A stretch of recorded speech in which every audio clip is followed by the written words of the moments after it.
Chefs food and బ్లాగ్కి స్వాగతం. ఈరోజు నేను ఆలుగడ్డలో చికెన్ వేసి కర్రీ చేయబోతున్నాను. ముందుగా ఇక్కడ ఆలుగడ్డలను ఇలా తరిగి ఉప్పు నీళ్ళలో వేసి పెట్టాను. ఇక్కడ చికెన్ను సన్నగా కట్ చేసి పెట్టుకున్నాను. ఉల్లిగడ్డలు, టమాటాలు, కొత్తిమీర, మెంతమాకు, చికెన్ మసాలా, పెరుగు, రెడ్ చిల్లీ పౌడర్, పసుపు, అల్లం పేస్ట్, ధనియా పౌడర్, గరం మసాలా. ముందుగానే స్టవ్ ఆన్ చేసి నేను కుక్కర్ని పెట్టాను. కుక్కర్ హీట్ ఎక్కింది కదా, ఇప్పుడు దీంట్లో కొద్దిగా ఆయిల్ పోసుకుంటాను. ఇక్కడ నేను కుక్కర్లో కొద్దిగా ఆయిల్ పోసాను. ఈ ఆయిల్ వేడెక్కిన తర్వాత ముందుగా ఉల్లిగడ్డలను, టమాటాలను, మెంతమాకును వేసి వేపుకుంటాను. ఇక్కడ నేను ఉల్లిగడ్డలను వేసేసాను. ఇది కొద్దిగా వేపుకున్న తర్వాత దీంట్లో పచ్చివాసన పోయిన తర్వాత దీంట్లో టమాటాలు వేసేస్తాను. ఇలా ఉల్లిగడ్డలు కొద్దిగా మగ్గించుకున్న తర్వాత ఇందులో టమాటాలు వేసుకోవాలి. ఇక్కడ నేను టమాటాలను వేసేసాను. ఇప్పుడు ఇవి కూడా కొద్దిగా పచ్చివాసన పోయేంత వరకు వేపుకోవాలి. ఇలా కొద్దిగా పచ్చివాసన పోయేంత వరకు వేగించుకొని టమాటాలను వేపుకోవాలి. ఉల్లిగడ్డ టమాటాలు బాగా ఇలా పచ్చివాసన పోయేంత వరకు ఇట్లా వేపుకున్న తర్వాత ఇప్పుడు నేను మెంతమాకుని, కొత్తిమీరను దీంట్లో వేసేస్తాను. మెంతమాకు, కొత్తిమీర వేసాను కదా, ఇది కూడా కొద్దిగా పచ్చివాసన పోయేంత వరకు ఇట్లా వేపుకోవాలి. ఇది వేపుకున్న తర్వాత దీంట్లో కొద్దిగా పెరుగు, అల్లం పేస్ట్ వేసేస్తాను. ఇక్కడ అల్లం పేస్ట్ వేసాను.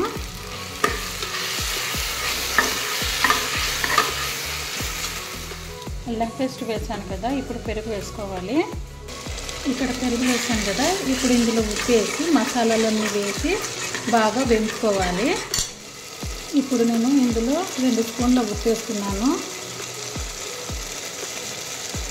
ఉప్పు రుచికి సరిపడా వేసుకోవాలి. ఇప్పుడు నేను ఉప్పు వేసాను కదా, తర్వాత ఈ పసుపు, కారము, గరం మసాలా, ధనియా పౌడరు, చికెన్ మసాలా వేసి బాగా కొద్దిసేపు వేపుకోవాలి.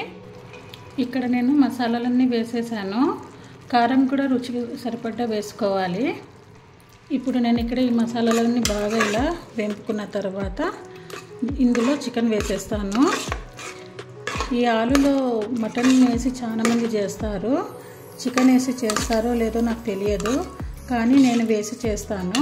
ఇప్పుడు చికెన్ను నేను కుక్కర్లో వేసేస్తాను.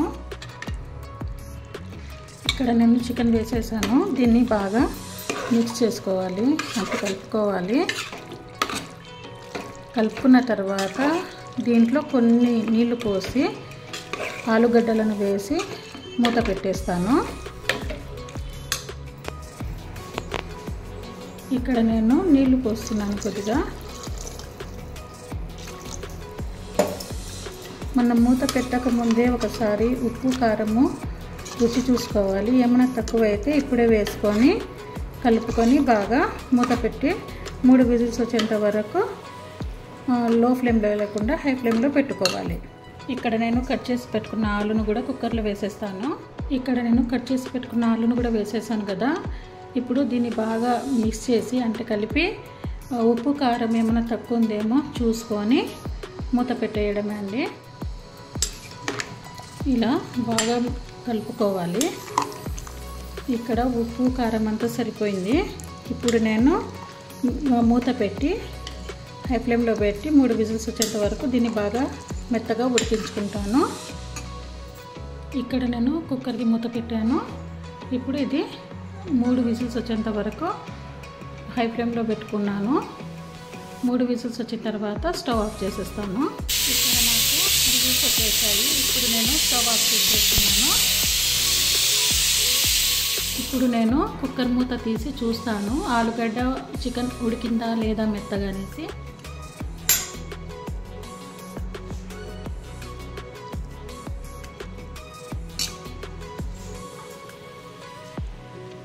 ఆలుగడ్డ మెత్తగా ఉడికిపోయిందండి. ఇప్పుడు చికెన్ చూస్తాను.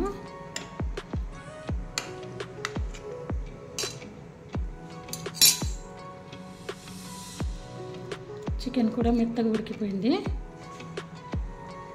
ఇక్కడ ఉప్పు కారం అంతా సరిపోయింది, మెత్తగా కూడా బాగా ఉడికింది. ఇది అన్నానికైనా చపాతీకైనా చాలా టేస్ట్గా ఉంటుంది. ఈ వీడియో కింద మీకు నచ్చినట్లయితే తప్పకుండా లైక్ చేసి సబ్స్క్రైబ్ చేసుకోండి. Thank you.